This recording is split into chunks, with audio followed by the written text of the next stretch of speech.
Hello everyone, in this video I will show you how to reset the password of your PostgreSQL server. Okay, so we all know that when we want to access the databases of our server, so we need to enter a password. Okay, so if you forget the password or you are typing the wrong password mistakenly, so it will show you an error which is that you cannot connect to the server or connection server error. So in this video we will solve this issue. So we can solve this error issue in the few steps in next few minutes.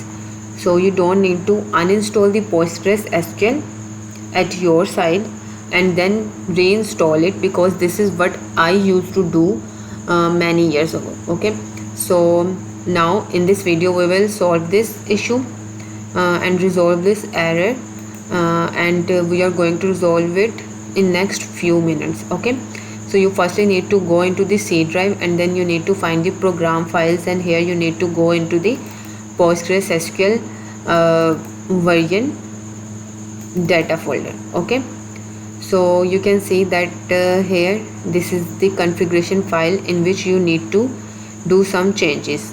Okay, but you need to edit it by running it as an administrator.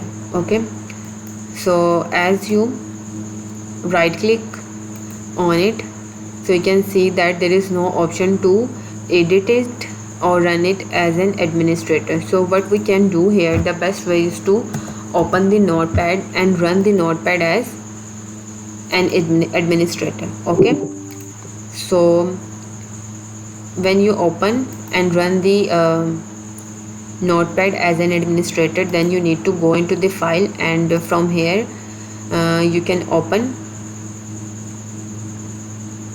the configuration file. But we can see that when we enter into the program files and then the PostgreSQL data folder, there is no configuration file, because this is the reason. Here we have selected the text documents from this tab. What we need to do, we need to select the all files from here. Okay, so now you can find the PGHBA configuration file. Okay, so you need to click on it and then you can open it from here. You need to listen it carefully. There are 6 lines here in this file, so you don't need to change or even touch these 3 lines. Okay, so what we are going to do, we are basically in the first step we are going to change the method from the default method to the trust. We are saying the Windows to trust us for few minutes, and after writing trust here, we can log in and access our databases without the password. Okay, so what we are going to do, this is we are going to change this method to trust.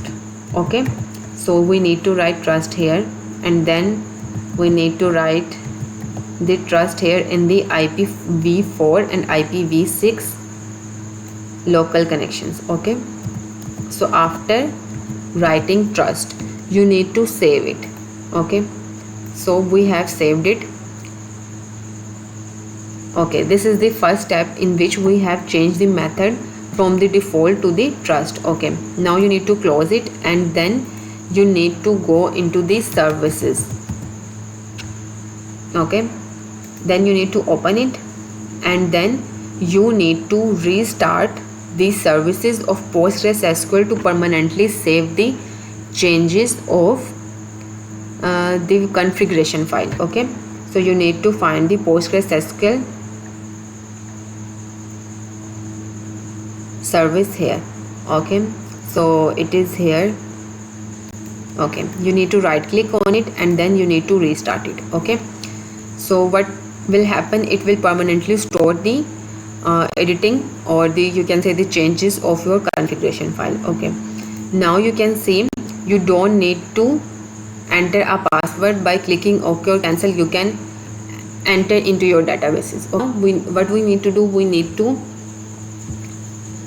alter the password of your over Postgres servers. Okay, so we can do the alter query in pgadmin, but I will prefer to change the password from the SQL shell, because if you do the alter query here in the pgadmin, so there are multiple cache issues in the Postgres pgadmin interface.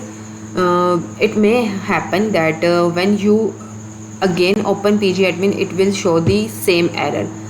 Enter for the server localhost, then you need to enter for the Postgres database, then you need to enter for the port, and then you need to enter for the username. And now you can see that there is a message of Postgres equal hash. It means that you are now in your Postgres server. Okay, so now we are going to write, this is the alter query, in which you firstly need to write alter, and then you need to write the Postgres. Okay, and then you are going to change your password to from whatever the password it is, that was to 123. Okay, and then you need to press enter. Now you can see the message here of alter role. It means that you have successfully changed the password to 123. Okay, so this is the updated password now. Okay, so this was the over third step. Okay, so now what you need to close the SQL shell. Okay, and then you need to again go into the configuration file, because but for this editing you again need to go into the notepad, and you need to again run it as an administrator. Okay, so after opening it and running it as an administrator, you need to change the trust method to its default method, which is this. Okay,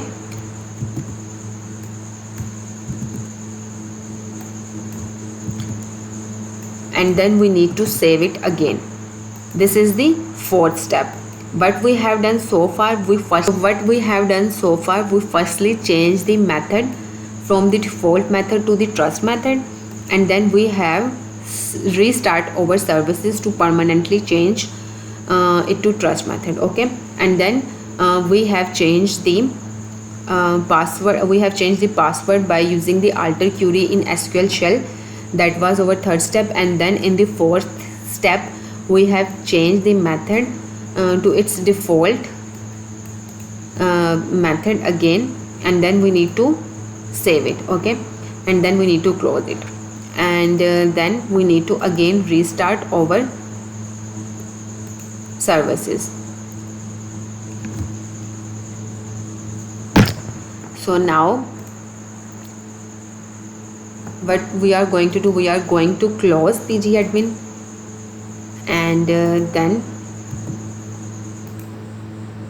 we are going to again open the pgadmin, and then you can see that we can enter and access the databases by entering the password of 123 that we have updated.